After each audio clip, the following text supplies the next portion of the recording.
কিসের এর জামাইয়ের সামনে এরকম পরপুরুষের কথা কেউ বলে? আচ্ছা ঠিক আছে ঠিক আছে, আমি বলবো সরি।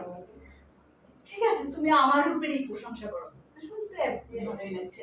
আর তুমি একদম এত রাগ করবে আমি তো বুঝতেই পারিনি, আর তো আমি বলতামই না। আমি বলবো না, তোমাকে আমি অনেক ভালোবাসি, তো তোমাকে বুঝতে হবে। সেই জায়গায় তুমি যদি এসব চেংড়া ছেলেগুলোর কথা বলো তাহলে হবে বলো?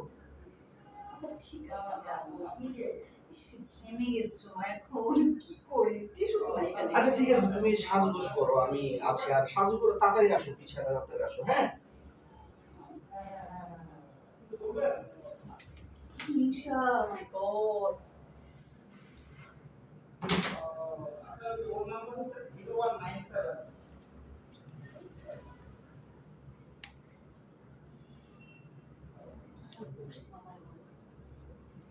দিলে বেগুনে ঝুলস,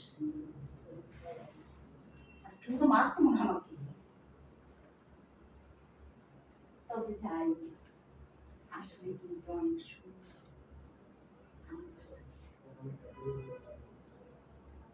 ওকে, কাট।